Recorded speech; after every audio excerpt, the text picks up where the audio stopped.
What's up, everybody, and welcome back to another Once a Nomad, Always a Nomad. On today's episode, we're going to be having Christian Enriquez, um, arguably one of the most skillful players to ever come through Nomads. Very, very good player, very smart, very talented. So, yeah, I hope you guys enjoy this, and let's get right into it.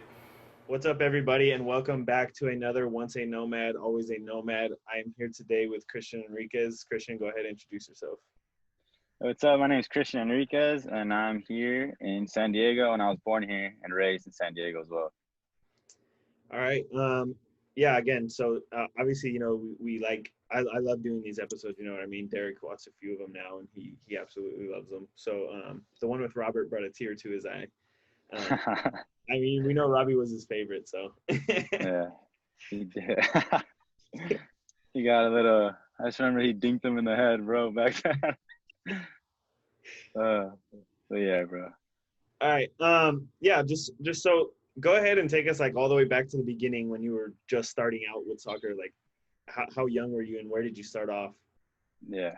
So I was 3 years old when I first joined like a NYS team, and then I pretty much just got into it though because I had an older brother that's like 4.5 years older than me.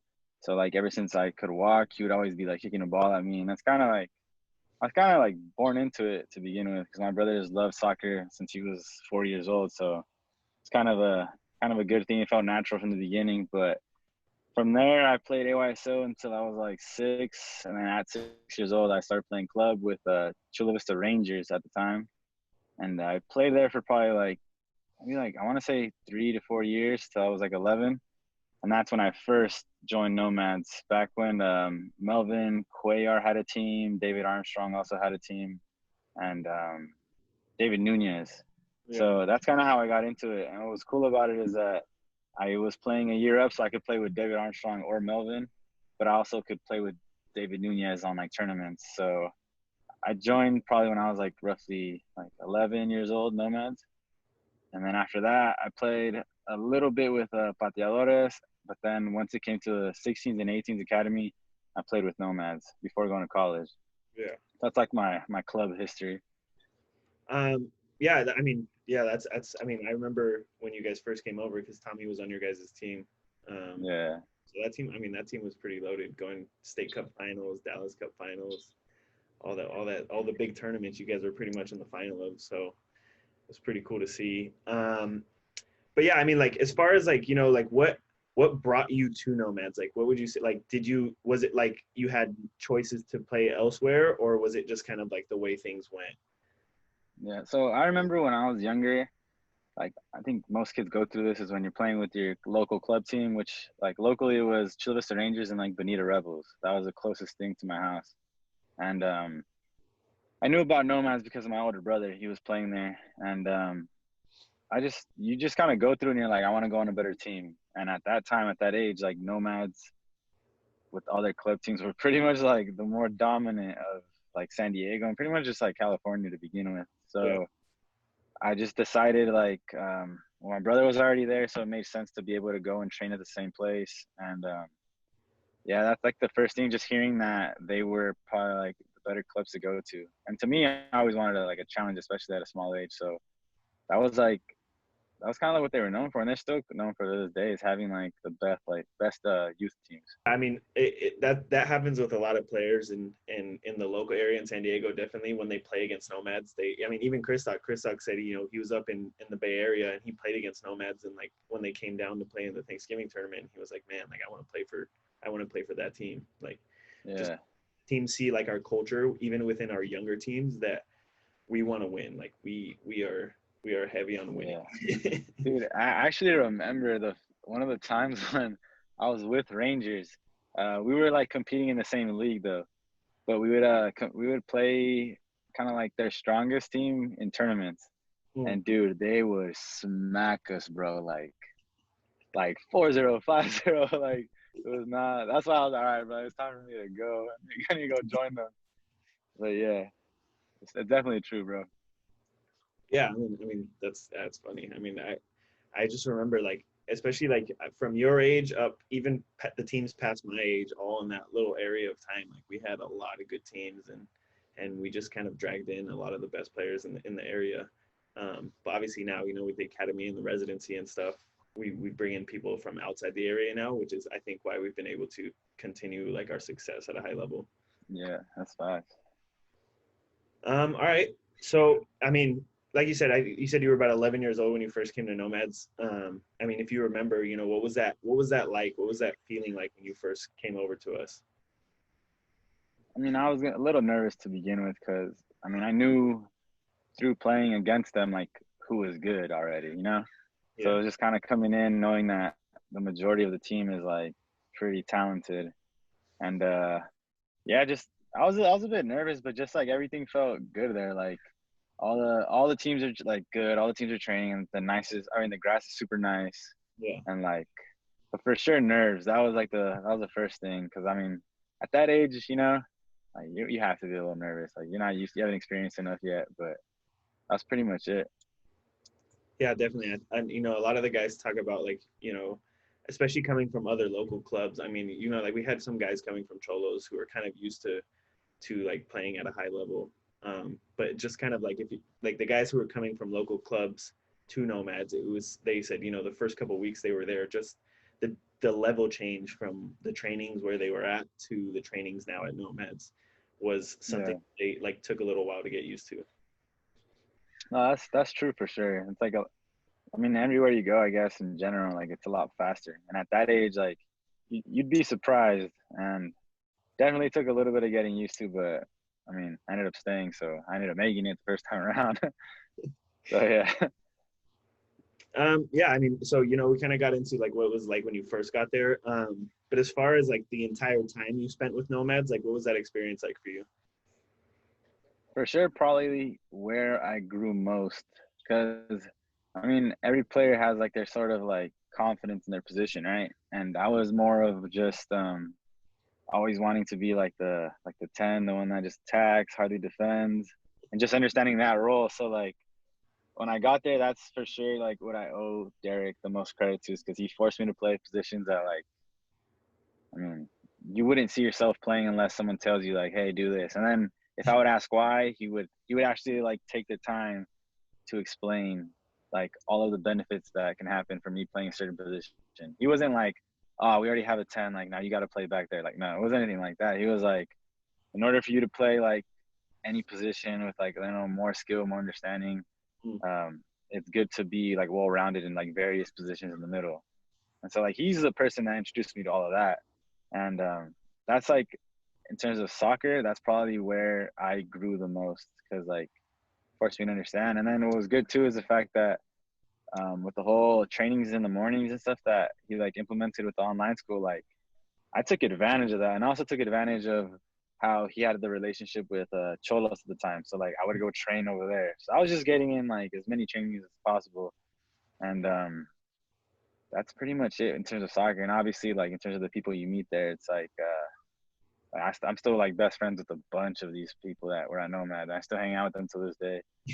So yeah, definitely like was only positives when my time at Nomad. Yeah, And definitely. two, to top it off too, yeah, like to throw it in there, like David Nunez, like still trains me, you know what I mean? Like, and he was part of Nomad, so like a lot of it stuck with me through the years, and that's pretty much like the most positive thing. Yeah, definitely. I mean, like you said, David Nunez, not only you, but he trains Robert, Chewy, Yeah, T-Rob. exactly. I mean, just multiple guys. And like you said, that's just bonds that you build throughout your time there. Yeah, that's true. Because Um, I mean, you get yeah, and that's also crazy to think too how many people like made it out of Nomads, into something bigger, and they continue to play. So yeah, I mean, it just kind of goes to show like that it's true that it was like a good experience for a lot of people, not just one.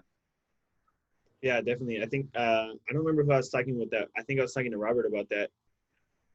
Oh no, Chris talk. I was talking to Chris talk about it. Basically, everyone from your guys' team that year either went on to sign a pro contract or went to a D1 college, like straight after that season. So Yeah, pretty large amount of that team moved on, I think, except for like a couple guys.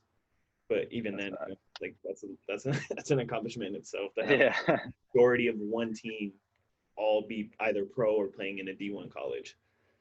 Yeah, it's really rare. You don't really get that much, especially with just like academy teams that yeah. All right. So I mean, you, like I said, you were on that team that made it pretty far in the academy, which is, it kind of moves into the next question, which I'm sure you'll have a similar answer to most of the guys from that team. Was what was your biggest accomplishment as a nomad? For sure that I think as like a team, obviously we were like a little bummed out because we felt we probably could have gone a little further to the final, but that as a team was probably the biggest accomplishment. Just kind of like looking back from the very beginning, because I know um, it was like a bit of like a rough start for everyone when we joined that year. I mean, just a lot of changes were happening with the whole like Cholos coming in and then like, bringing in new players. But I think just that, just we all built like a relationship with each other that was kind of like a family. So to be able to go that far when a lot of teams are just like cut short and then they just move on with their life, I think that was probably like the most like special thing we did. So that one for sure, just making it as far into playoffs. Yeah, I agree. I think that was definitely a season to remember, especially because, like, I mean, you'll hear that. I mean, the other guys touched on it. Nobody really expected you guys to even make it to playoffs that season, based off the results from the previous year, because that was our first Yeah, Cholos. It was kind of like a test run. Things didn't really go as well, um, but as soon as you guys kind of clicked on, all the way to the Final Four, which I mean, counted out the whole season to even make it to the Final Four was is just a major accomplishment in itself. that's true. Because even like in the regular season, like just our own like conference, people were like a little shook that we were like top of the league for a good amount of time. Do we end up finish? I think we ended up finishing like second, right? Or I think it was was, it? I think, just behind Salt Lake. Or was it Galaxy? Oh, it might have been Galaxy. I think it was. I feel like No, RSL was below. Galaxy. You guys RSL. Yeah, I'm like thinking about it. Like, which team's not an MLS team, bro? So like, yeah, that's true. I mean, and then if you look at our group, right? I think we had three MLS teams in there. I mean, Georgia United wasn't MLS at the time. They ended up turning into Atlanta United based Yeah, on those players. But we I had think, Quakes. was it? I think it Yeah, was. we had Quakes in our conference.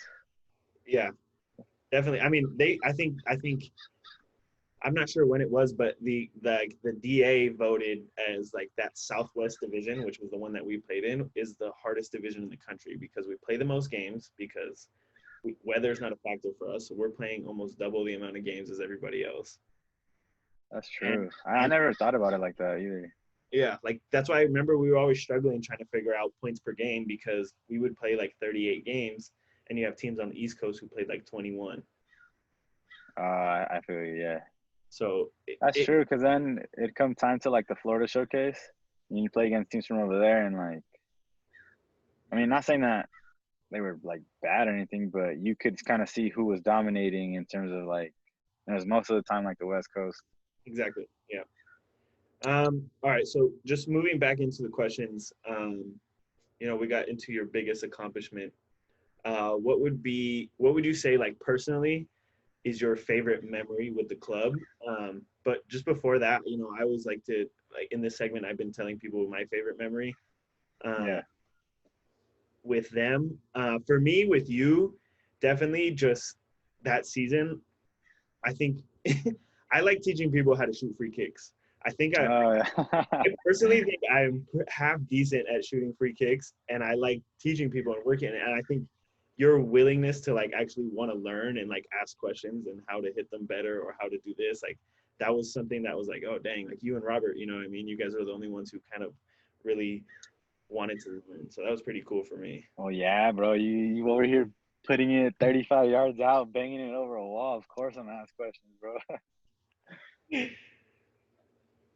No, but in terms of me with like the favorite memory, I would say like probably the hotels. And I'm not trying to like I'm not snooching on anyone here, but like there I mean like I think any academy team, especially at that age, like you're 17 years old, like of course when you have like the whole you're already done playing and then you have like that night before you fly home, like Yeah. it's probably the funner nights, and then that and then like there was one night, I think it was we were in playoffs, but we were in think we were in Houston or Dallas, and it was when we were playing in like their complex, like it used to be like the Dr. Pepper Yeah, yeah. complex. Pizza Hut Park. And yeah, exactly. And then Derek like was trying to give a motivational speech, and then it just kind of turned into like this whole like positive thing where he starts like dancing with his wife. Oh So that yeah. was probably like that was really memorable. And then it actually like popped up on my like Facebook memory thing because like I was tagged in a post. But I think that one, and obviously like just kind of doing a little bit of like reckless stuff with the friends, Yeah. it's probably probably my favorite memory. Yeah, definitely. I think, like you said, at that age, especially like, like the bus rides to Salt Lake or things like that, people Yeah, taking away, what I mean, the bus ride back, just things like that. It just, I mean, even when I was playing, it's like, it's just the memories you build, and that it could be like 6 hours, you know what I mean? And it's something that sticks with you for the rest of your life. yeah, it's true. All right. So speaking of Derek, I want to. Maybe it might be the same, might be different. But what would you say is your favorite memory with or of Derek? Of Derek might be him pulling up to to academy games with a full suit and like 85-degree weather, bro. That for sure. I look at him like, yo, like like dude, it cannot be cool in there. But I just think like to him, he took it to like a level of like seriousness that like I mean a lot of times when you're coaching young kids, you see it, a lot of coaches just see it as like a paycheck more than anything. Like, and I know it's kind of like sucks to say that, but it's kind of true, especially like in the United States. But I feel like to him, he like genuinely like cared about like his players and how he wanted to play. So like him showing up in that suit, to some people might feel like a little crazy, because it's like just an academy game. But he did have that level of seriousness with everything, and I think that's my favorite memory of him. And just like with me and him, it would be probably just like having like those talks, because he would take a lot of his time to kind of like talk to me about certain things I could do better, certain things I am doing well. And he would actually like when it came to college recruiting, he actually like would advise me on stuff. Hmm. So I think it's just that, just like his level of like understanding with everything and like how to guide a player to get to where the player wants to go. It's probably like my favorite memory of him is just his like advice he would give me. Yeah, definitely. I think I think he plays a huge part in a lot of people's careers moving to the next level. Um, I think a lot of people are intimidated to ask him for help, but honestly, when they do, he's more than willing to help. You know what I mean? You Yeah. have to be confident in yourself to go up to him and say, hey, you know what I mean? If he doesn't feel that you don't, if he sees that you don't fully believe in yourself enough to ask him for help, then he's not gonna basically. Yeah, that's true. Because I mean, most people see him as like the head of the club, so like they don't really want to like bother him or whatever. But I feel like if anything, what it does is it makes him more like inclined to help you because he sees that you're like interested in something more. Because Exactly. I mean, it is true, especially at that age. Like a lot of kids are figuring out if they actually want to do something with soccer, if they just kind of want to like end it up there. So that's for sure true, and I think it holds up to this day because I have some friends that a little younger that have played with Nomads and they tell me like the same thing. Yeah, definitely. I mean, like you said, just you really like you have to believe in yourself, and Derek will push so hard for you that it's not even funny. Like, and like you said, I mean, he's been all over the place. He's been all over the place, so he pretty much knows like everybody in the soccer world. I don't think there's many people that can say, oh, they don't know who he is or they don't know who Nomads is. You know what I mean? Yeah. Um, all right. So last question. This is a pretty cool one as well. What does Nomads mean to you? I think, well, like me specifically, and like I think first I would answer by saying like what I want to aspire to do with soccer, and that is to have like a lengthy career to where like I go certain places and like play at like the highest levels that I can possibly play at. And so like when it comes to thinking of Nomads, it's always kind of like the base of like where things started for me. So like Mhm. it's always like a reference point that I can look back to and have a bunch of memories, a bunch of like kind of like positive feelings towards something. So like if I ever do um like have a kid in the future, obviously not soon, but I'm saying like I know that that's a place where I had good experiences with, and where like I would feel comfortable like being able to bring people I know, bring like my son, if I have a son, hopefully, bringing him into the club and just kind of like continuing that, because it does like mean a lot being able to do that. I know a lot of players that especially shared like the special moments of making it far into a tournament.